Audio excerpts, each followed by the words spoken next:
Hey, how are you? I know it's not the first Monday of the month, but things happen. We made it. We're here. We're all here. As you'll see, we're actually in a new area of the workshop that we tend to live stream from. But welcome. We kind of gave it a few extra minutes to let everybody filter in, and hopefully more people are filtering in. Again, thank you with the patience. We had everything all set up, ready to go 2 weeks ago, and then suddenly Facebook decided, we don't want to. Why? No thanks. So, and then literally right before we had the cutoff, it kind of came on, but if you remember that day, it was like working, not working.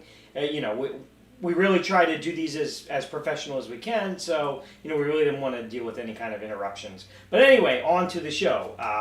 Today, October 18th, we've got a ton of great photos for you this month.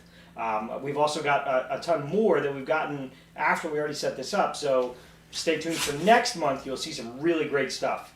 But anyway, if you're familiar with the show, I always start it off. Hi, I'm Lenny. I'm sure you know who I am. We've talked many times. So let's jump right into it. I've got some great photos this month. We always love to share the photos, just to kind of, we're part of the hobby. You're part of the hobby. We want to share. And you know what? If you've got some great photos, send them our way. We like to see them. Even if we don't use them in the live show, they may end up on the website, or, honestly, we'd just like to see what you do and your interpretation of what we do. So let's start out with a couple O-scale kits. These are from Mel Gerlich. I'm going to start out with the O-scale Whitsingers. Out of all the O-scale structures, photos we get of O-scale structures, excuse me, I would say Whitsingers is probably one that we see a lot of. HO, we really don't see a whole lot. So if you built it in HO, send us a photo. But anyway, this is the O-scale. As you can see, Mel did a wonderful job here. It's clean, but it's still weathered a little bit. It's still got some character, but really great modeling here, Mel. Next up, we have Mel's version of O-duals in O-scale. Now this is somewhat of a newer kit in O-scale. We released this 6 months ago or so. It's been out in O-scale or HO scale for a long time. But considering we've actually gotten a lot of O-scale photos of this structure, which is awesome. This was a structure that it took a while to kind of get out the door, but I tell you, he did a wonderful job. He did an absolutely wonderful job. Okay, next up we have Mark Hagen with his HO scale Whitsingers. Well, I just said we don't get any HO pictures, but why not? I should really study for these things to make sure that I'm on key, right? Now this, if you notice, the O-scale version was very, very clean. This one here is much more weathered. This is old man Whitsingers, I guess you could say. Next, we have something really special. I'm not sure if we featured this or not before, but this is the FSM Tribute First Edition, Tribute 1, but this is in N scale. Now, at this point, 2 of these structures we've actually released as kits, just like you can get them in one of them in HO. The TJ Rileys and the Salmonellas we both offer in N scale. Now, the building to the far left is from the original HO diorama, but we've never offered that in N scale. So John Torres really stepped it up and scratch built that structure there. Really good job. Really good job. Next up, we have, and I apologize, Jim, I always mess your last name up, Jim Setsma, his version of the Springfield Station in HO scale. He's, taken a couple of liberties here, but he's really done a good job, a really good job. And we have one more from him, which this is a structure you may be familiar with. Years and years ago, I guess I'm dating myself. I see my hair's gone. This is what we call the Bar Mills Basics. This is something that we came out with long, long ago. It started out with 8 structures, and essentially they were kind of a play off of, if you're familiar with it, the Shack Pack. It was kind of an idea of, you see all these great large structures. Sometimes you just want a smaller structure, something to kind of get into the hobby.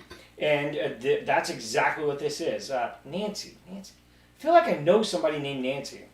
I don't know. Anyway, as you can see, he's done a great job here. Really, really fine example of a beginner's kit that actually teaches you everything you need to know, for a larger structure. Whether you're gluing together a 2-inch square box or an 18-inch diorama, you're still using the same techniques. So let's see here. Next up, we have, let's see here. Another Jim Reese. Jim, you stopped by. You're from New Hampshire, right? Well, here is Jim's version of the HO scale smoky firehouse. Man, too much water today. Really clean job. And if you take a look in the background, you'll actually see another one of our kits, the Cranberry Yard Tower. Thank you, people that aren't here yet. The Tower Cranberry Yard. As I said, Jim lives just across the border in the Free State, Live or Die state. Wonderful job here. Really, really great job. And like I said, this is a fairly recent structure for us. So it's nice to see, these new structures filtering in. Next up, we have Jeff Morris and his version of the HO scale dock house. Now, we've done our fair share of waterfront models, stretching back for almost a decade now. But we really don't see a whole lot. A lot of guys like the waterfront lilies we did years and years ago, which we still do. Wonderful kit.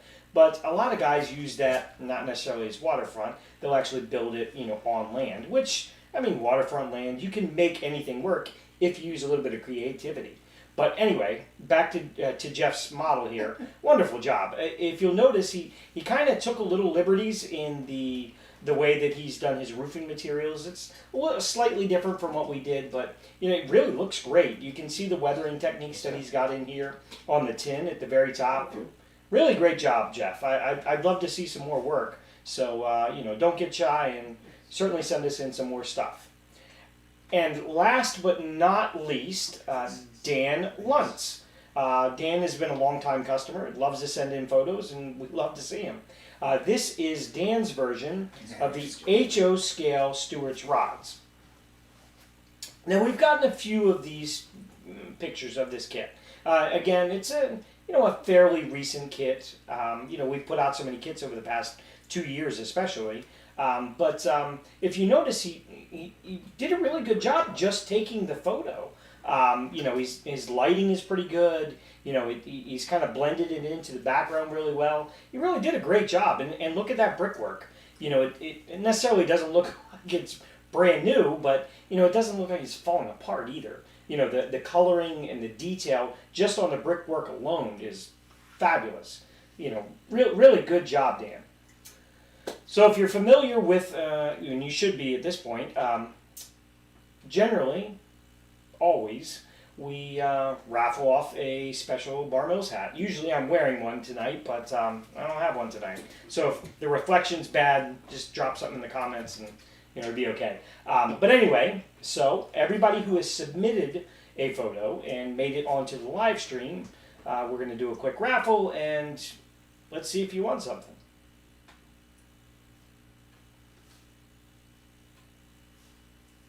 Let's see, who won? Dan Lutz. I don't think Dan's won before. He sent us a lot of photos. So Dan, if you want to hop on your iPhone, hop on your computer, call us tomorrow, just let us know that you saw the live stream, and you've got 2 weeks to let us know, and we'll send something out to you.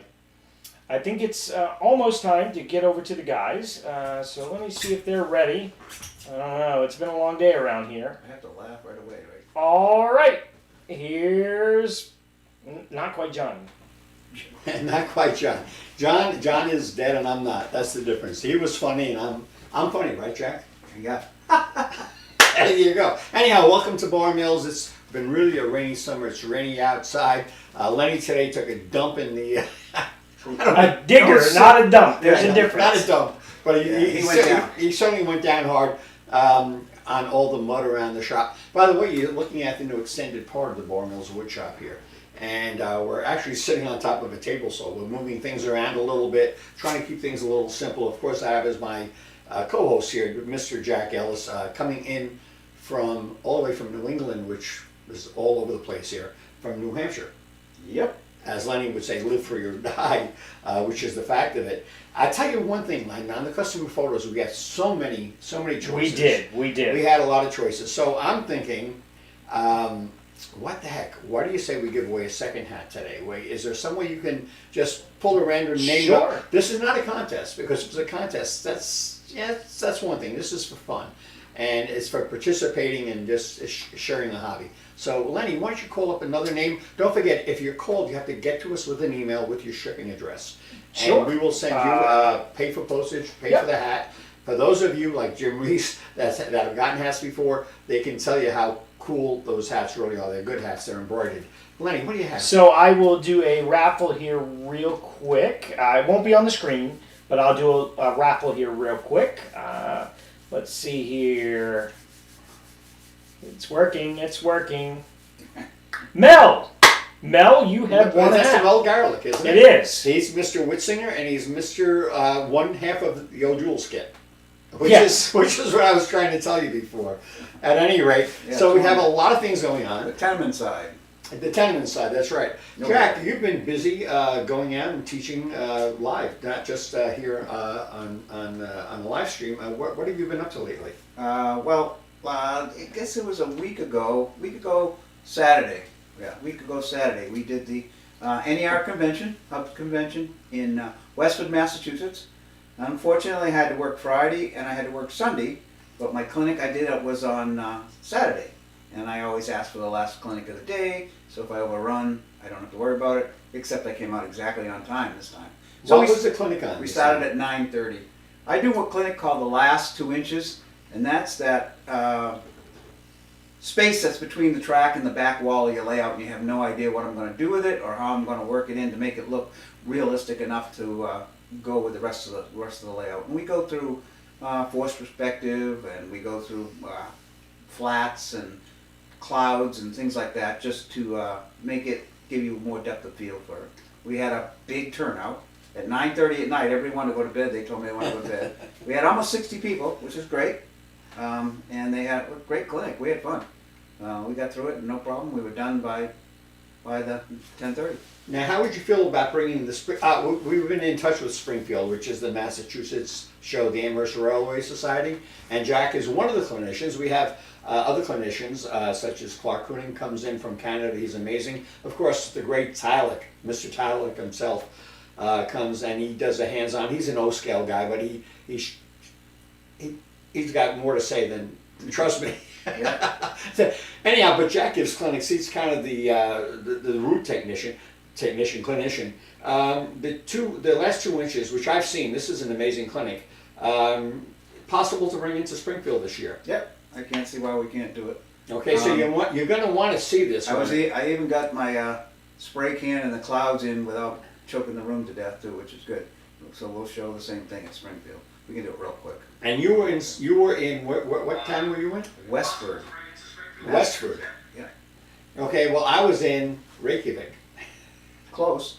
Living in Maine, I wanted some cool weather, so I went to Iceland. And if you don't think we have hobby shops there, the only hobby shop I was able to find, and I didn't see any trains either. They do have 2 airports. They had an original one built during the war. Well, the ground shakes. Ground shakes too much. I'm telling you, I go over there, and the only thing I could find was Melissa and Doug or something, the stuff for the kids.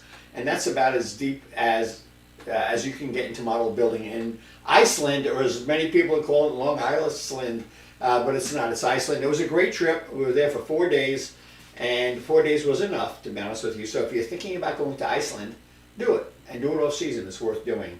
So that's what we've been up to here. Also, we have yet more great news because prices are going up. Our metal's gone 2.5 times what it used to go before things changed in this country so rapidly.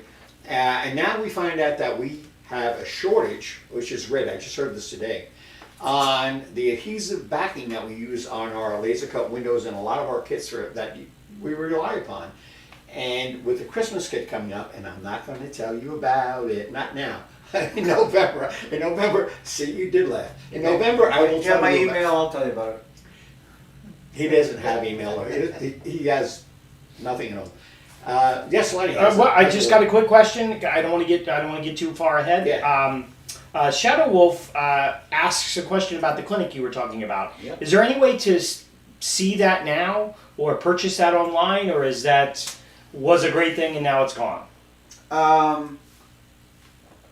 I could probably, if he sends us his email address, I can probably send him the PowerPoint presentation, and I can send him the handout. Awesome. And I can do it in PDF, so we can send that pretty quickly across to him. As a matter of fact, anybody who would like that, jump on, and this way Jack can send it out, and he can do one mailing to several people rather than have to pick and choose. But if you're not watching this live, you're going to miss out because you have to watch this live because we're not going to start rebooting this every time somebody happens to turn on this presentation. That's fair, don't you think? Yeah. At any rate. Anyhow, you're going to pay for that, right? So right now we're having trouble getting the sticky side, the double-sided adhesive, and they said it'll be in the middle of November. And I said, you're not going to guarantee that, are you? He says, no, we're not. So here we are looking at a Christmas kit. In the meantime, we're really trying to keep up with stuff like Selena's Tavern still after 21 years, which relies upon this product to help us make the kits. So we are constantly running into something new that is always unwelcome. It went from the metal pricing to everything else, and God knows where it's going to end. So be aware that things are not as rosy as they may seem. We are doing the best we can, and we are spending all of our time making our regular kits because we haven't released a new kit in a couple of months, and we said we were not going to do it because we have to catch up. And Lenny, have we caught up? We're getting there, but every day brings another new empty shelf, and certainly not complaining. I appreciate the support. We're kind of like the Keebler elves around here. And Lenny and I recently, I don't know how many of you know this, but we spent 2 days down in Pennsylvania at the Smooth On factory where they showed us how they make and process and use their resin products, because obviously we do a lot of resin here and we're trying to up the game with even more and more resin. So we went down there and spent 2 extremely long days learning about all kinds of applications. Very few, unfortunately, having to do with miniatures so much as larger things. But still, we learned an awful lot about that, and that was just last month. So we did take 2 days away from work because it was presented on weekdays. I think it was a Wednesday and Thursday or something. I see here we have Shadow Wolf, Wig Workshop. Hello from Michigan, Jeff Sykes. Todd Bryan. Todd was up here recently as a visitor, and very nice fellow. Glad to meet him. Of course, one of our associate modelers, Frank Bernard, always welcome here, and a very important part of the Bar Mills family, as well as kind of an associate guy, Darrell Hoffman, who I see logged on before, Dan Bigda, Frank Saladino, who I have not heard from for a while. He says Mud Creek. You have to be here, Frank, for Mud Creek. Mud Creek Railroad says hello. Yeah. And it goes on and on. Now, most of our viewers on these things are actually after the fact. They watch the reruns. They don't always catch the live ones, okay? So the shortage... we can't answer those questions when they... We can answer questions now, right. So you want to answer questions. So that's about the shortages. That's about the Smooth On. And when it comes to questions, the first question we have tonight, and let me get into this a little bit. I have to find it on my iPhone. There's a fellow named Glenn Hedrick, who's a really seems like a really good guy. I don't know if I've ever met Glenn, but I'm going to go with you with this, Jack. If you can help me out with this. He writes, I'll help you out. You help me out. Yeah, This is a 4-part question. Would you go for $100, $80? Yeah. Which would you like? The $60 the question? middle door. The middle door? Okay. The resin stone casting you made for the base of the tower at Cranberry, which we saw Yes. a little bit earlier tonight, is fantastic. We all know that, right? Jack, by the way, mastered that base, so you understand that. Any plans to use it again with a different second story, like maybe a blacksmith shop? Jack, what are your thoughts? There's a bunch of things we can do with that casting. I'd like to make a couple more different size ones, so they're not all the same size, and then we'll kind of make them as a universal base with a couple doors and windows, and then you can put anything you want on them. There's a lot of things you can do with a stone building, so that's what I'd like to do. And they're not that hard to build, but they get expensive when you have to start 1, 2, 3, 4, 5, or 6 castings. So. Yes, question number 2. Any plans for new brick buildings or just a main floor with your new MDF panels? I got to tell you right now, we don't have anything in the works that specifically leans towards brick. The Christmas kit is not going to have any brick on it. I mean, very little. And we will be using MDF. We have What one. is the ice house made out of? Yeah, but that's not the Christmas kit. I know. I'm just saying that will be a brick building when it comes out. Right. And I'm working on that right now. We are so- working on. We're expanding the line of the Cranberry Yard series. Matter of fact, you may see a couple of kids here that you've never seen before, and we're sticking them up there just to see if anybody's paying attention. Any plans to scribe stone walls into your MDF panels? Scribe stone walls, Jack. Your feelings? The problem with scribe stone walls on MDF is they're a flat front. It means to do it right, you do an awful lot of etching on it You need relief. to make it look like stone. Yeah. I would rather see it done in resin than I would rather see it on MDF. But it'd be flat faced, and then you'd be there forever trying to put all those little pot marks in it and everything on stone. Now, I have one here, Lenny. This is going to involve you a little bit more. Okay. Lenny, as you may know, is our production manager. As I say, he's the guy who puts all the wrong things in the right boxes. A while ago, you introduced 3 really tall chimneys in HO scale. Any idea when they will be available? I'm thinking, what are we talking about? In Really HO tall scale? chimneys. Yeah, they In had a O- tall brick one with a little. In O scale we did. HO scale. You showed them. We had that little funny one. Okay, that yes. Well, didn't we do that Long special pipe. package, though, of the full Yes, soot? the full of soot is what they're referring to. Which is not available except through Bar Mills Direct. But correct. they don't have the tall ones in it. Because I have one of those. There's 3 tall ones. One is a partial brick building with a long pipe on it. One is a brick building with a small cyclone on the top. And the third one is a taller brick building with a pipe on it. So they may be available through Bar Mills Direct, because we have a special on that where it's, I think it's a package of 16 chimneys. There's 8 chimneys, 2 of each. Correct. And we discount it like 20-25% off of retail, but we don't make it available. It's kind of a builder's thing where you'll have a good selection of all kinds of things to reach for if you're doing scratch building or if you're simply doing kit building. You'll have some more options. I have to say something. One of my very best friends, Jim Goldie, who unfortunately passed away, was from Scotland. And I see we have a gentleman here from Scotland. I don't know if I'm going to say this right. Garthsherry, is that right? Garthsherry Junction. Good evening from across the pond. I look forward to going back to Scotland one of these days. I actually wore a kilt that I purchased. That actually was given to me as a gift from my Scottish friend at my daughter's wedding. So very close to my heart. And it's good to have you here from Scotland. I have Ye from PA. Same here. Wigweb Workshops is lathe room. The lathe was in our other. That was behind us. Now it's not behind us anymore. Tim and Donna, Tim Winchell, Jack. I have Calvin Saxon. Who do you have over there, Jack? Trudy Seeley? Trudy said. Now, Jack, I am covering YouTube. Jack is covering Facebook. Paul Goway. I see John Prater, who I see a lot. Nathan Meek. And you had Justin in South New Jersey. JJ Justice is on there. He's a regular guy. Yeah.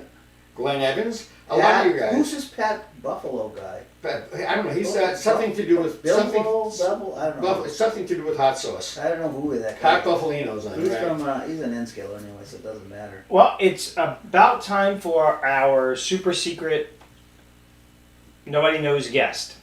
So Well, you know, we somebody kind of knows. Anybody look? Number one is if any of you have any other questions, please submit them. That's why we're here, and we're going to be bouncing them back and forth. You may notice that the format is a little bit different here. That's we're using two other computers in front of us to monitor questions, to ask them, and to keep things interesting. In the meantime, we are going to introduce the world's greatest, most famous unknown model railroader. In this case, a good friend of ours from the wrong coast, or the left coast, whatever you'd like to call it, Mr. Charles Getz, who is renowned for his being Charles Getz. Actually, he's famous for being him. He's like one of the Kardashians, except with a bad haircut. So, what do we have here? I gotta put these in. let's see if we can't bring him in here. I'm gonna beam him up. Let's see here. And if you know who Charlie Getz is, you know you're in for a treat. And if you don't know who he is, it's going to give you a few minutes to find out and meet him in person. If you have any questions, we are monitoring everything on the screens in front of us. And I'd be happy to relay them along to Charlie. Can you hear me? All right. Yes, I can, Charlie. Can We you have hear me? Charlie. Wow, that came in really great. There he is, the man. What can I tell you? Must be at the power. Anyhow, Charlie Getz is a good friend of ours. He's been in model railroading since model railroading probably, almost began. I mean, he's not a young man. And basically, if you don't know Charlie's history, he's been anything from the president of the NMRA, not the NRA, the other one. No, not the NRA. Because in California, the NRA is like, they don't know what that means. The NMRA what's your association with Narrow Gauge Gazette, Charlie? What's your title? Well, I don't really have a title. I've written a column since they began publication almost 50 years ago, which is now, for what it's worth, the longest running single author column in model railroad history. Well, let me ask you this now. I know you're from the NMRA. I certainly know you from the Gazette a long time ago. And of Sure. course, the Gazette is a premier magazine for very serious guys. You don't have to be a narrow gauge. I learned a long time ago it's called the Narrow Gauge and Short Line Gazette. We tend to Correct. call it the Narrow Gauge Gazette. Don't think because you're not doing narrow gauge that you can't enjoy this magazine and learn something. What else have you been involved with the hobby lately, Charlie? Oh, lately, well, I've done a little tiny exhibit, about this big, up in Sacramento for the California State Railroad Museum, and it's on behalf of the NMRA, but it's on scale model railroading. It is probably, and I'm not saying it because I was involved, the premier exhibit you're ever going to see anywhere in the world on our hobby, on what scale model railroading is all about. Designed for the public, not for us, not for modelers, to introduce them to what the hobby is and to hopefully get them interested. Now, is this an exhibit that's open regular business hours where you can look up Yes. on the internet and check out the hours and the location and Yes, what it's costs may be involved? Well, yes. I mean, getting into the museum, I think it's $12 for adults. It's a California State Railroad Museum is literally one of the premier museums in the world. And Margaret, my wife, and I have been very lucky to have traveled not only throughout the country, I know as you have, Art, but also around the world. And we've been to a lot of railroad museums, from Beijing to York in England and Australia. And I have to admit, CSRM is one of the top 4 or 5 in the country, in the world. York is up there, so is the B&O Museum, so is the Pennsylvania Railroad Museum. But the CSRM is the only one, with the exception of York, that has anything to do with scale model railroading in it. It really is impressive. The exhibit we just put in cost $1 million, not one penny from NMRA dues, all donations. And it is getting rave reviews, and so far so good. And how has been the attendance as far as the visitorship? You know? Well, interestingly, CSRM, California State Railroad Museum, so I'm just going to call it CSRM. CSRM is the 8th most popular tourist attraction in California.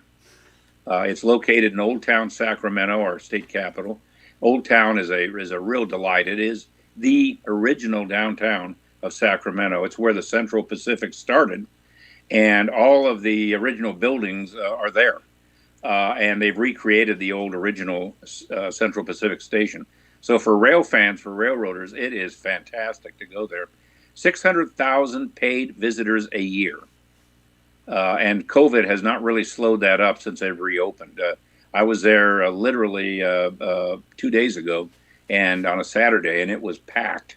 A lot of people and lines to get in. Lots of kids, lots of seniors go there.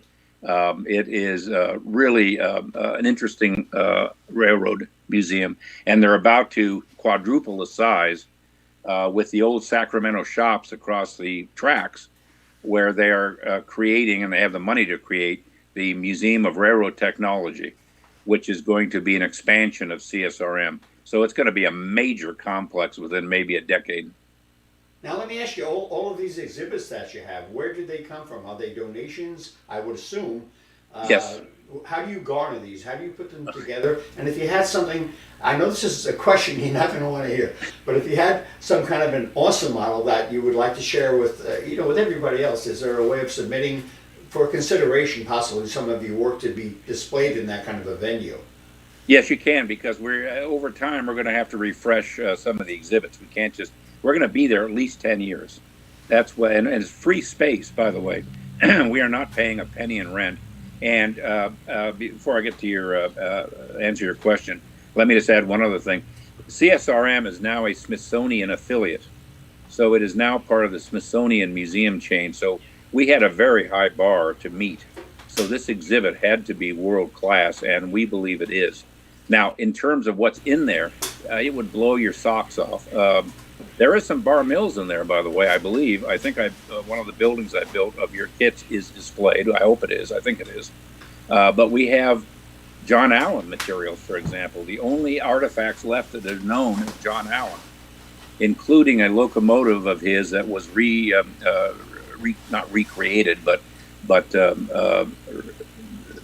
literally rebuilt from the ashes of the fire that destroyed his railroad by my good friend Kenichi Matsumoto in Tokyo. Oh, yeah. Who built it exactly, and it was an MR in February 2020 in an article I wrote. But we have the John Allen's gory and defeated gory control panels, for example. We have some models that survived the fire of his that we got from his neighbors who were able to get and salvage those items. So if you're a John Allen fan, it is the only place you're going to see this stuff. His original time saver is there, that little switching game they used to play, which is portable. We have Tony Custer, his CTC panel. We have his locomotive of the Allegheny Midland coal car. I believe we have a caboose. And then we have layouts, including the San Juan Central, which is a narrow gauge layout I used to own, but it was created by Malcolm Furlow for Model Railroader and was in their magazine in the early 1980s, and then is the subject of a book, How to Model Narrow Gauge, still in print, originally by Kalmbach and now by Benchmark, who are the folks that publish the Gazette, or used to publish the Gazette. And we have layouts that are just unbelievably beautiful. The idea being to show the public what our hobby is all about. And finally, we have a wall of trains that's 40 feet long, 18 shelves of every scale, full-length freight passenger trains, all eras, and a timeline that's 40 feet long of the history of our hobby, starting in 1844 to the present, with over 400, almost 500 artifacts showing that history. So it just, I could go on for an hour on what this exhibit has. But if you go to the NMRA website, there is a video tour of the exhibit, and anybody has access to that. It's not just for NMRA members. Well, we're very fortunate to have this. Now, Charlie, you and I have spoken several years ago, when this whole project was just kind of being cultivated at that point. And we have David Revelia and the late Brian Nolan Right. and John Addison was involved down in the Tampa area of Florida, doing something the same but different. But here again, celebrating the higher end of the Right. hobby and the vision of the hobby, and so many things that the general public just isn't aware of. That the hobby is not just about running trains around a Christmas tree; it's about the history of America in many ways. Because basically, let's face it, what we basically focus on in this country is our own history as opposed to European history. And we've been lucky now because now we have representation on both the East and the West Coast. The question is, do you ever have keynote or special events that maybe Tony Custer or such luminaries such as myself might show up? Well, yes, we do, but that's within the scope of NMRA, and as you know, you show up, and you're always welcome when you do show up at the National Train Show. You have in the past. Now that we're getting that going again, and conventions, and that's our primary place where we have people like Tony and you would come and speak or make a presentation. The museum itself is going to have a one-off a celebration of this new exhibit after COVID is completely gone, which frankly should be very soon. And I'll let you know when that is, because this is going to be the premier event of scale model railroading for quite a while. It's going to be covered by all the media, MR, RMC, all those nice folks. And it's going to be a big thing. Walthers, Stacy's coming out from Walthers. The Bachman folks are coming out. Some of the big manufacturers. And Art Fahey would be very welcome. So that's something you may want to think about at least.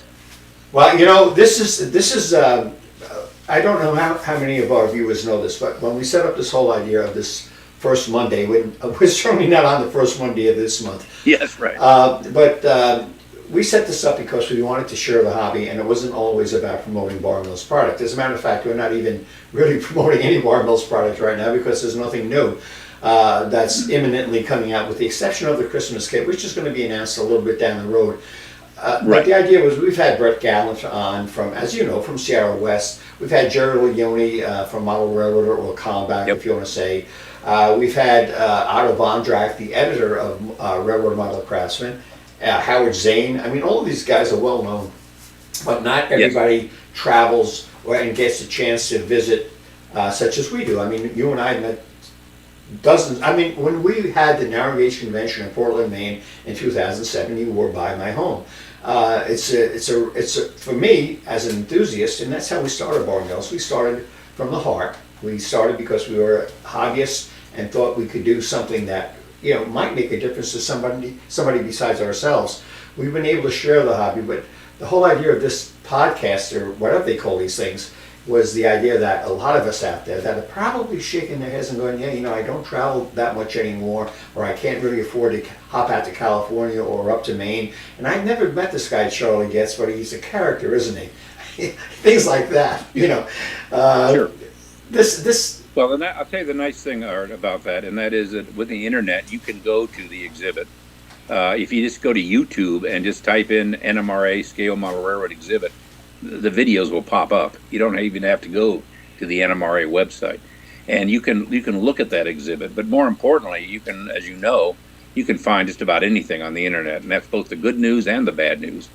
And for those viewers who don't know me, and that's probably most of them, I'm literally sitting right now about 10-minute drive from the headquarters of Facebook, and I'm about maybe 20 minutes away from maybe half hour from Apple's headquarters, where I live in Silicon Valley.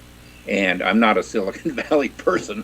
I didn't do that stuff. Technology, as you know from setting this up with me earlier today, is not something I'm that comfortable with. I still have PFM sound systems, which I'll probably never hook up, but I do have them. I like it, frankly. But I also have DCC. But the point is that technology has made everything instantly available around the world, and so you don't have to drive to California to visit me to see things. You don't have to go to the CSRM in Sacramento. You can go anywhere. You can even get tutorials from Art about how to build his kits, which, by the way, I have watched and enjoyed. Thank you. And if you're a Gazette reader and have back issues, look at the November 2020 issue, my column, where I not only built Queen City Coal, which was your Christmas release, I think the year before, 2019 release, but also added to it and expanded it and made an article about how to do that. So I'm a big Art Fahey fan. I'm a big Bart Mills fan. Built a ton of your stuff over the years, as you know, and reviewed a lot of it in the Gazette, even if you don't read the reviews. I don't. I don't. Well, let me ask you, what still excites you and titillates you about what's going on in the hobby? There's been so many changes over the years. The people in from my perspective that say, the golden age was when, and of course we all think of John Allen and Leo Campbell and Earl Smallshaw and, and all those wonderful modelers. But I'm not so sure as we're not living in the golden age in some respects. What's your take on that? And I'll tell you a funny story. I was started the hobby back in 1962, actually Christmas 61, but 1962, when I was, 13, 14 years old, something like that. Same here. 1964, the very first model railroad I ever visited was the Gory and Defeated, John Allen. Monterey, 90-minute drive from where I lived then and live now. And John Allen, believe it or not, gracious man, called him up and went to visit that layout. And that was the first one I saw. The second one I saw, I don't remember, but it must have been a huge disappointment. I can tell you that right now. Can you imagine starting, the first layout you ever see is John Allen's layout? Well, John Allen was innovative. He was way ahead of his time. But I got to tell you something. That was not the golden era. The golden era is right now. Right now. There isn't anything from the past you can't get on the secondary market. So you have all the benefit of those wonderful items that were available in the past. But then you have the technology of today, which cannot be beat, even though I don't understand half of it. And you have the advantage of products that could only be dreamed of by a John Allen back in his era. And I got to tell you something else about John. He was a tremendous scratch builder. I was not a friend of his, of course, but I mean, I know, certainly research and know a lot about him now. And I did meet him. But and he was a nice guy, by the way. But he also was up on technology. When something new came out, he grabbed it if he could afford it. And so I think if he had lived, and he'd be over 100 today, he would be right on the cutting edge, just like the rest of us in technology.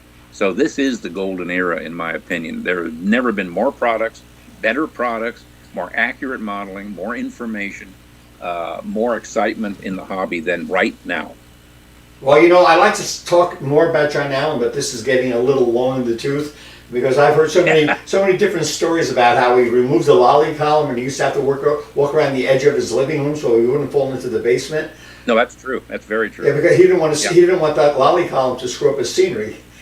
Correct. No, that's very true. I could tell you John Allen stories, but yeah, another time. I heard that he got rid of his lawn. It was too much of a pain in the ass to mow it, so he covered it with concrete. He had bushes grew up, and you could barely see the house.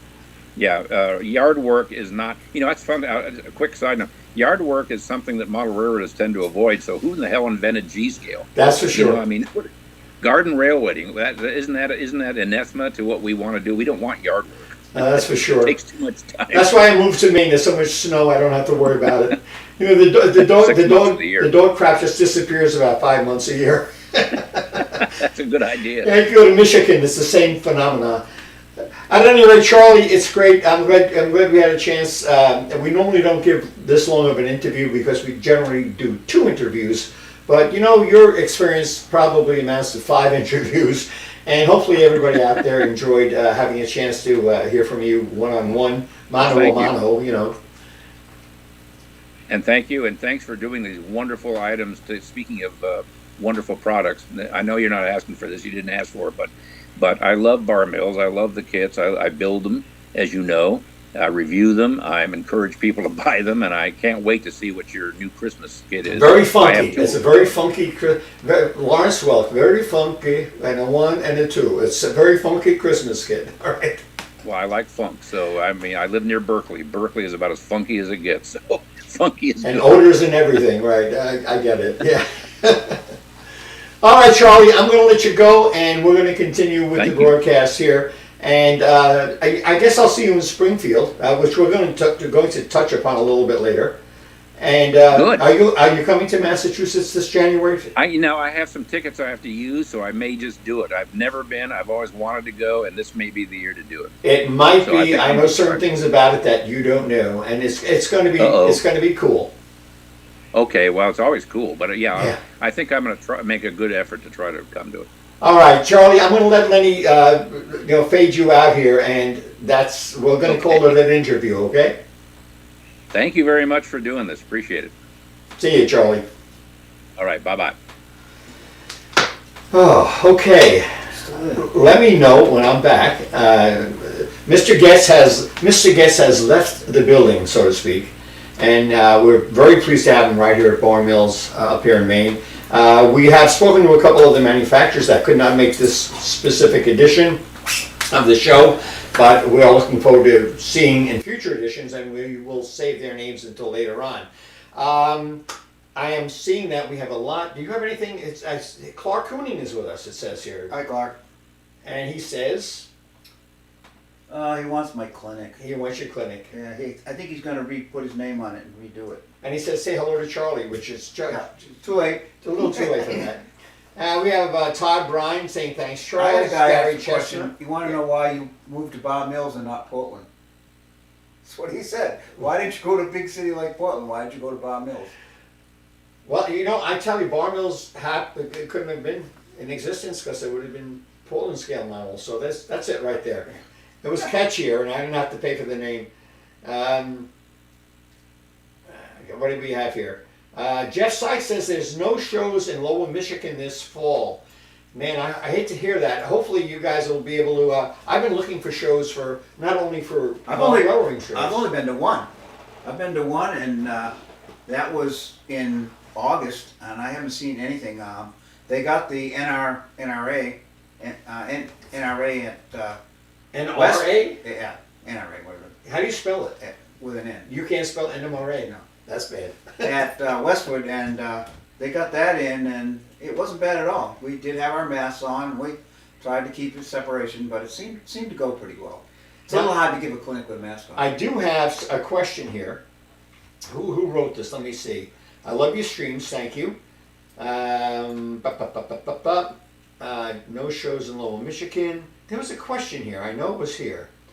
Anyhow, the question was, I'm just trying to see, from Todd Bryan, he says, what are these structures in front of us? And now, I have to tell you, we have, in addition to the Christmas kit, which is going to be 3, possibly 4 buildings, we're going to tune that in the beginning of November so you have a chance to get the kit.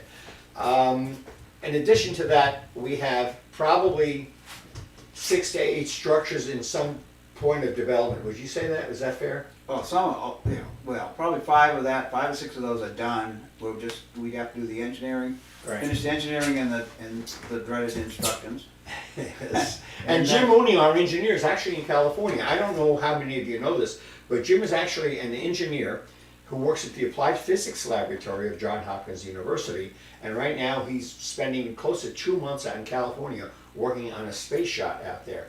So we have not been in regular contact with him, and he certainly does our drawings and all. So if you want to know a little bit about Bar Mills that maybe you didn't know, Jim Mooney is not only one of the most prolific modelers that we know, and one of my true best friends, but he's actually a rocket scientist. So there you got it, right?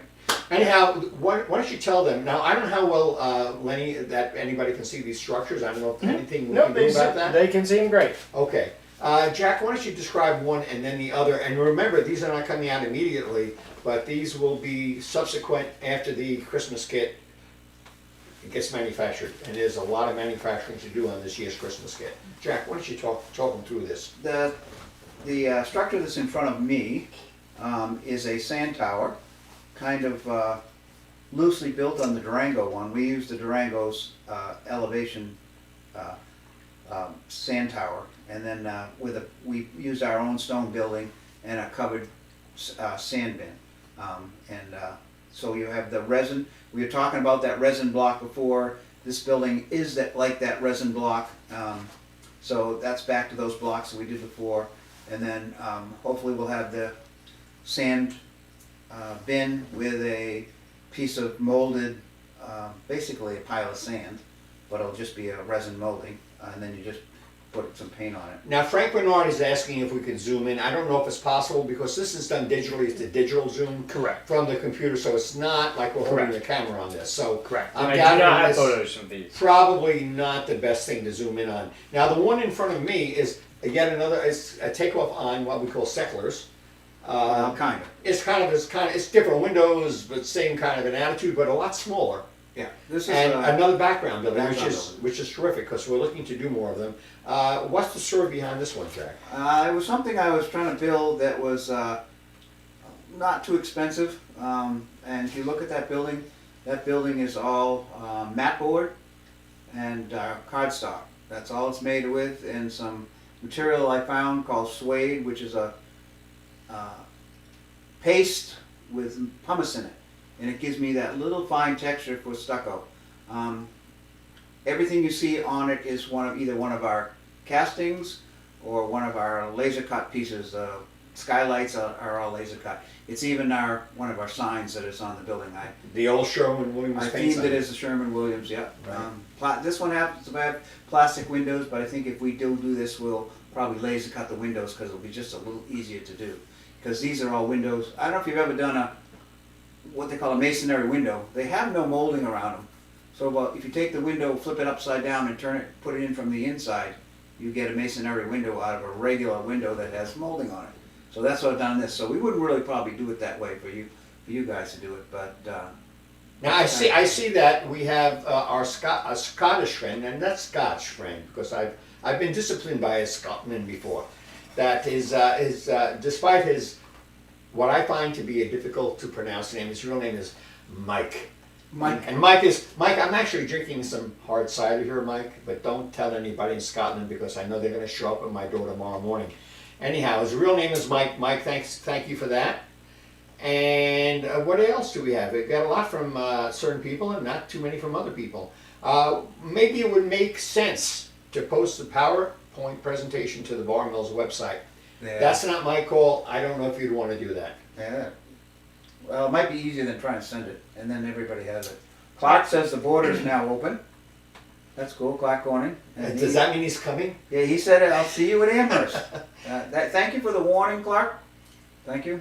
By the way, Amherst, I spoke to John. His name is Sacadoti, but we call him Johnny Sack. And Johnny Sack was on the phone with me today. He's the guy actually in charge of Springfield, and he's very optimistic about a very good turnout.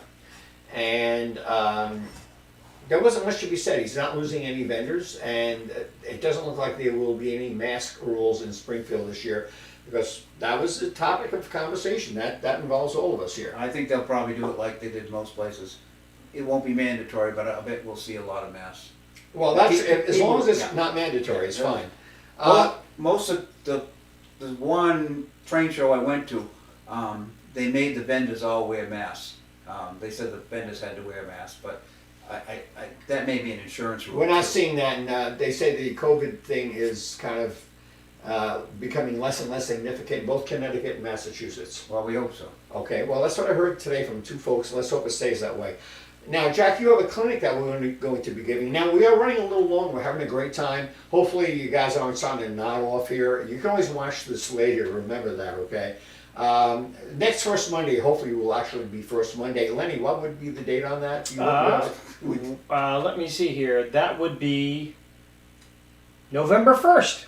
Oh, God, really? The first Monday is We November get right 1st. into November. We're gonna slide it right. Yes, and you know what? Maybe we'll do a little preview of the Christmas kit at that point. We'll see, because it's going to be here, so we can got show it. it. We can do that.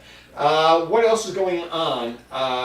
Jack, what's your clinic now? Jack, we pre-recorded Jack's clinic. We find it much more convenient and much easier to get real good close-up shots, because when you're doing fine modeling, it's hard to shoot videos from across the room. So the videos help us with this. This is a short video, about 10 minutes long.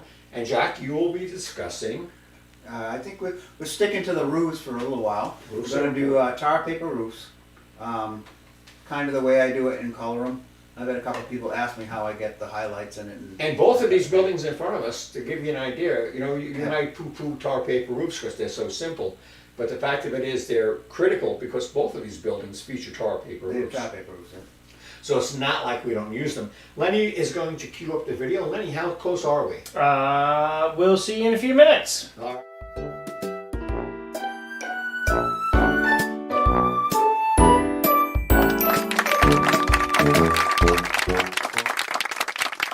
Welcome to Jack's Corner. We're going to do a clinic today on tar paper roofs, on how to paint them, weather them, actually install them. And we're going to do them in 3 different colors. I'm going to show you how to do green, red, and black or gray. I'm going to do one in gray today, and I'm going to show you how we're going to put it together and what we're going to use, and let's get started. Well, the first thing I'm going to show you is how I paint the tar paper. These are Bar Mills tar paper. They have the nail holes in them. They're got pre-stick on the back, so they just have to be stuck down once you get them painted and the way you want them. And the easiest way I found to paint them to make them look good is, if I'm going to use my gray, I'm going to use it's a country gray apple barrel acrylic paint. I'm going to shake it up, and what I'm going to do when I paint this, I'm not going to paint it as a smooth thing. I'm going to take it, I'm going to dab my brush, and I'm going to kind of streak it like this. I'm just going to keep moving it along. It doesn't matter if it has dark and light spots. I want to streak it so some of the white shows through, like this. I'm just going to pull it down this way. That's all we're going to do. That's how I'm going to do it. No big deal. If it's got clumps here and there, it doesn't matter. I'm just going to streak it like this, so it's a light gray, and I got white showing through, and that's what I'm going to do. I'm going to put this on the top so I don't spill it. You can also do it in green, this is a vineyard green apple barrel, and I can do it in red, which is barn red. So when I'm done, it's going to look like this. These darker lines don't matter because when I peel these off, they're not going to line up, so it's just going to look like a darker space. So here's one I did very quickly, which has a red, a black, and a green. And this is the gray. So this is the easy way to do it. So once you're done, and you got this all done, the next thing you're going to do is let it dry for a good period of time, because it is water-based paint, and you want to let the paper absorb the paint and dry up completely. The other thing I did is I wanted to have a little bit of shingles showing through under my tar paper. So I did the same basically thing with our shingle sheet, which is shake shingles, and we'll pull those off row by row, a couple at a time. And what we did, you can see it right here on the corner, is that we've just put in a little section of shingles with our tar paper, and then we'll show you how we're going to do that. Now here's a quick hint. When you put your roofs on your building, you want to paint around the perimeter the color of your trim, which would be up under the eaves. So when you put this on the building, you don't have to try and reach up underneath and paint it. You get it all painted. So that's the first step I would do on the building. The next is I would put my guidelines on. And with our tar paper, the most of the lines all the way up are 2 feet apart, scale feet, 2 scale feet apart. And that way I can go all the way to the top, and it keeps my lines straight across my roof so they don't go tipped this way or that way. They don't have to be right on the line, but sometimes it works really well if you can keep them on the line. So what I'm going to do next is I'm going to show you how do we install our shingles. So what I'm going to do is I'm just going to grab a row of shingles, and the easy way to do it is to just pick up the end of it.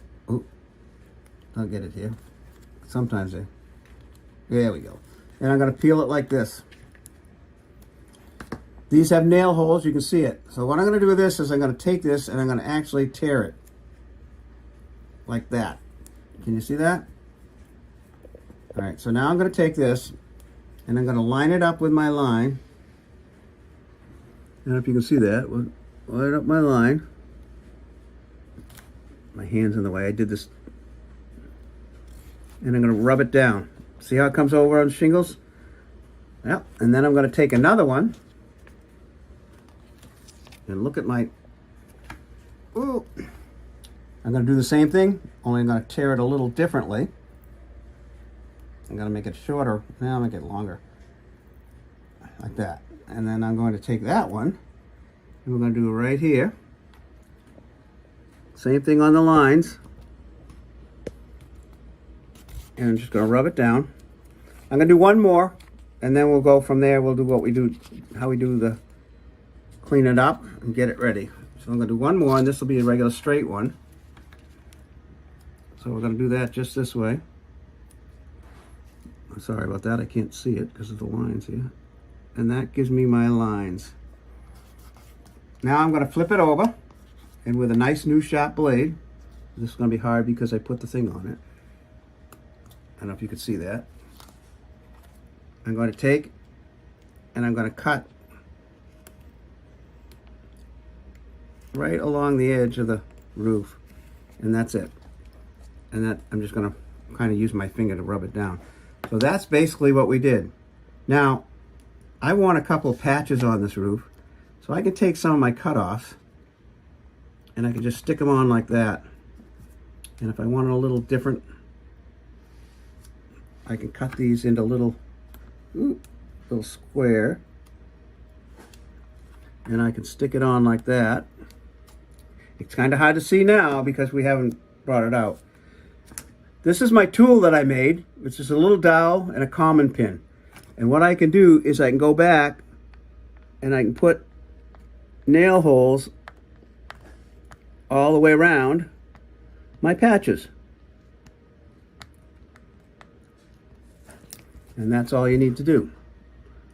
So that's what you would do. I actually added the little vent, and I'll talk about that. The next thing we're going to do, we're going to highlight the shingles with some nice weathering. We're going to use some black pan pastels. Normally I would have this shingled all the way to the top of the roof, and I would start from the top and work down. But for this purpose today, we're just going to do it from this section down. So I'm going to put some pan pastels on my brush. I got a nice little stiff, short brush. So that's all I need, and we'll show you how to do that right now. All right, next we're going to take our pan pastels, a little black, and I'm going to tap my brush on it, but I'm going to also tap on the paper so I don't get too much. And basically what I'm going to do is tap it along the line, one of the lines that separate each row. Don't get too much on, you don't need a lot, just a little bit. Just like that. Looks kind of funny now, but we'll get it straight when we're done. Yeah. On the top paper roofs, I'm using the pan pastels instead of ink and alcohol like I used on these slate shingles. So what I've done now is I've just gone around my patches. So this is where the magic does. Now what I'm going to do is I'm going to take my brush and I'm going to draw it down like this. Straight across. I'm going to take all that stuff, I'm going to move it down. Just like that. Down, just like it would have dripped. Just let it work its way down. Just like that. If you want to highlight something, go back and just give it a little brush. You don't need a lot. You're just going to weather up the roof a little bit. Just like that. And then when you're done, give it a little blow. And then start again.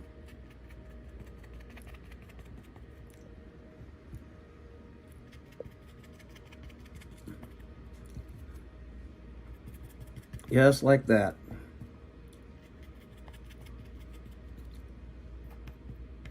And again, I'm going to move, it's hard to work it. We're going to pull these down just like this. It can be a little irregular. I got a little much on that bottom one, but that's all right. You can always work it back in a little bit.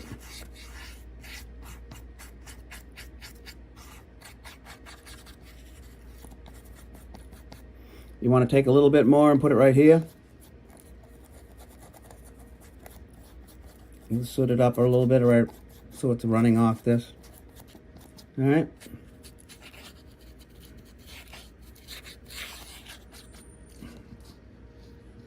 You can see what we've done here. Now the last step I do, I'll show you that in a minute. It's a really weird step. I'm going to try a little bit of white, or a little bit of, I don't even know if it's really white. I'm going to pull it down and see if I can lighten it just a little bit. Get some streaks in it. You can use a little brown too if you like.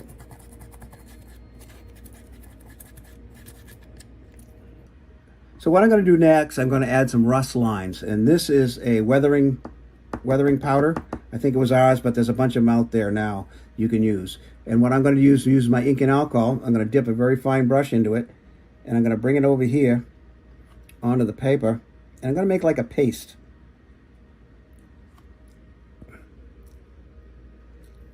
A very fine paste. So what I can do is come back over here, and with this I can make a little bitty lines. It's a little thick, but I'll show you how to fix it. I'm going to wash it down.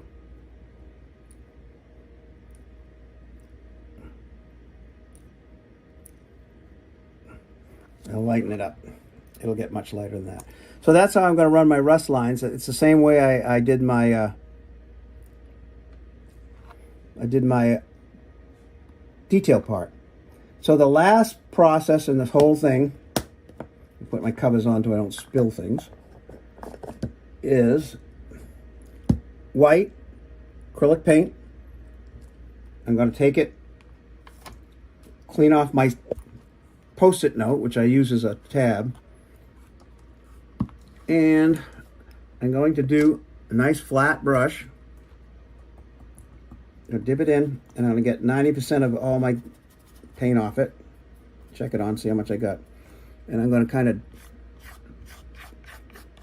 drag it up. I need more paint.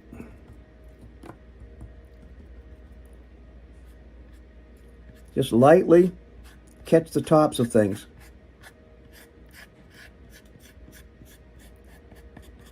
I'll do my